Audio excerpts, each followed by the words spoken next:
Accounts management എങ്ങനെ ചെയ്യാമെന്നുള്ള video ആണ് ഇവിടെ കാണിക്കുന്നത്. അതിനായിട്ട് നമ്മുടെ സോഫ്റ്റ്വെയർ ആയിട്ടുള്ള റീറ്റെയിൽ മാക്സ് ഓപ്പൺ ചെയ്യുക. HQ എന്ന് പറഞ്ഞ ഓപ്ഷൻ ആണ് വേണ്ടത്. അത് ഓപ്പൺ ചെയ്യുക. യൂസർ നെയിം കൊടുക്കുക. അക്കൗണ്ട്സ് എന്ന് പറയുന്ന ഈ ഓപ്ഷൻ ആണ് നമുക്ക് ഇവിടെ ആവശ്യം. അപ്പം ആ ഒരു ഓപ്ഷൻ ക്ലിക്ക് ചെയ്യുക. കറണ്ട് ഫിനാൻഷ്യൽ ഇയർ കൊടുക്കുക. ഓക്കെ കൊടുക്കുക. ഓക്കെ കൊടുത്ത് യെസ് കൊടുക്കുക. അപ്പൊ ഇങ്ങനെ ഒരു വിൻഡോയിലേക്ക് പോകും. ഇവിടെ വെണ്ടറിന് അഗെയിൻസ്റ്റ് ആയിട്ടുള്ള പേയ്മെന്റ് ആണ് ചെയ്യുന്നതെങ്കിൽ പേയ്മെന്റ് എന്ന് പറയുന്ന ഓപ്ഷൻ ഉണ്ട്. അത് ക്ലിക്ക് ചെയ്യുക. ക്ലിക്ക് ചെയ്ത് ന്യൂ കൊടുക്കുക. ന്യൂ കൊടുത്ത് ഓക്കെ കൊടുക്കുക. അപ്പം ഇങ്ങനെ ഒരു ഇന്റർഫേസിലേക്ക് പോകുന്നതായിരിക്കും. ഇവിടെ ഏത് വെണ്ടറിന് അഗെയിൻസ്റ്റ് ആയിട്ടാണോ നമ്മൾ പേയ്മെന്റ് ചെയ്യുന്നത് ആ ഒരു വെണ്ടറെ സെലക്ട് ചെയ്ത് കൊടുക്കുക. ഫെച്ച് ചെയ്തതിന് ശേഷം സെലക്ട് ചെയ്ത് കൊടുക്കാം. സെലക്ട് ചെയ്ത് കൊടുക്കാം. അതിനുശേഷം അക്കൗണ്ട് സെലക്ട് ചെയ്ത് കൊടുക്കാം. ബാങ്ക് അക്കൗണ്ട് ആണോ ക്യാഷ് അക്കൗണ്ട് ആണോ ഏതാന്ന് വെച്ചാൽ സെലക്ട് ചെയ്ത് കൊടുക്കാം. അത് കഴിഞ്ഞ് ഏത് ബില്ലിന് അഗെയിൻസ്റ്റ് ആയിട്ടാണോ നമ്മൾ പേയ്മെന്റ് ചെയ്യുന്നത് ആ ബില്ല് സെലക്ട് ചെയ്യുക. സെലക്ട് ചെയ്തതിനു ശേഷം സെറ്റിൽ എമൗണ്ട് എത്രയാണോ അപ്പൊ ഫുൾ ആയിട്ട് സെറ്റിൽ ചെയ്യുകയാണെങ്കിൽ അങ്ങനെ ചെയ്യാം, പാർഷ്യൽ ആയിട്ട് ചെയ്യണമെങ്കിൽ അങ്ങനെ ചെയ്യാം. അപ്പൊ എത്രയാണോ സെറ്റിൽ എമൗണ്ട് അത് കൊടുക്കുക. ഓക്കെ കൊടുക്കുക. അതിനുശേഷം ഇവിടെ പേയ്മെന്റ് എമൗണ്ട് എന്ന് പറയുന്ന ഓപ്ഷൻ ഉണ്ട്. അവിടെ നമ്മളിപ്പോ എത്രയാണോ സെറ്റിൽ എമൗണ്ട് കൊടുത്തത് അതേ എമൗണ്ട് തന്നെ അവിടെയും കൊടുക്കാം. അവിടെയും കൊടുത്ത് റിമാർക്സ് കൊടുത്ത്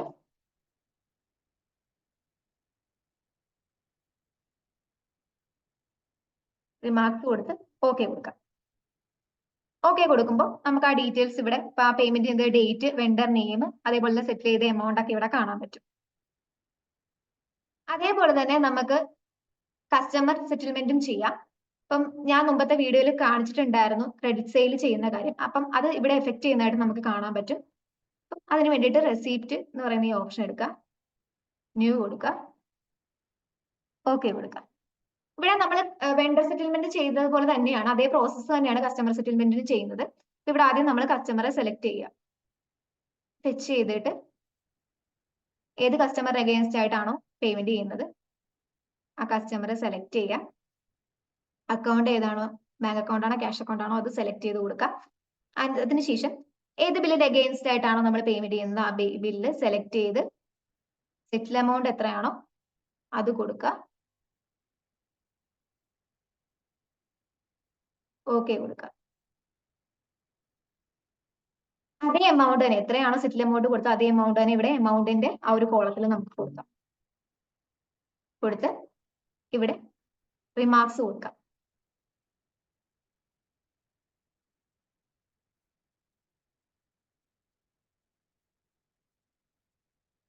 റിമാർക്സ് കൊടുത്ത്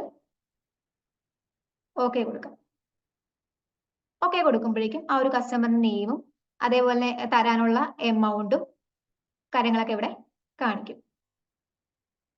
ഇനി നമുക്ക് ട്രാൻസാക്ഷൻസിൽ ചെന്ന് കഴിഞ്ഞാൽ ഇവിടെ കോൺട്രാ എന്ന് പറയുന്ന ഒരു ഓപ്ഷൻ ഉണ്ട്.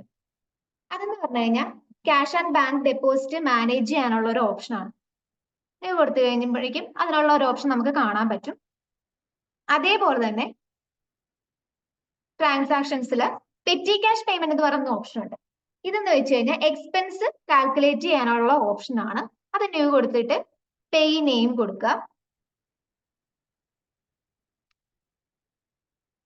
പേ നെയിം കൊടുക്കുക. അതേപോലെ തന്നെ അക്കൗണ്ട് നെയിം ഏതാണോ, ബാങ്ക് അക്കൗണ്ട് ആണോ ക്യാഷ് അക്കൗണ്ട് ആണോ അത് സെലക്ട് ചെയ്ത് കൊടുക്കുക. ഇവിടെ വന്ന് റൈറ്റ് ക്ലിക്ക് ചെയ്ത് ആഡ് ചെയ്യുമ്പോഴേക്കും ഇവിടെ അക്കൗണ്ട് ഹെഡ് സെലക്ട് ചെയ്ത് ഇപ്പൊ ഒത്തിരി അക്കൗണ്ട് ഹെഡ് നെയിംസ് ഇവിടെ കാണാൻ പറ്റും. നമുക്ക് പുതിയതായിട്ട് ക്രിയേറ്റ് ചെയ്യണമെങ്കിൽ അങ്ങനെ ചെയ്യാവുന്നതുമാണ്. അപ്പം ഏതാണോ അക്കൗണ്ട് ഹെഡ് അത് സെലക്ട് ചെയ്ത് കൊടുക്കാം. അതിനുശേഷം എമൗണ്ട് എത്രയാണോ കൊടുക്കുന്നത് അത് കൊടുക്കാം. ഓക്കെ കൊടുക്കാം. അത് കഴിഞ്ഞ് നമുക്ക് റിമാർക്സ് കൊടുക്കാം. റിമാർക്സ് നമ്മളിപ്പോ ഏതിന് വേണ്ടിയാണോ പേയ്മെന്റ് ചെയ്യുന്നത് അത് നമുക്ക് ഇവിടെ കൊടുക്കാവുന്നതാണ്. ഓക്കെ കൊടുക്കാം. ഓക്കെ കൊടുക്കുമ്പോഴേക്കും ആ ഒരു പേ നെയിമും പേയ്മെന്റ് ഡേറ്റും പേയ്മെന്റ് എമൗണ്ട് ഒക്കെ ഇവിടെ കാണിക്കും.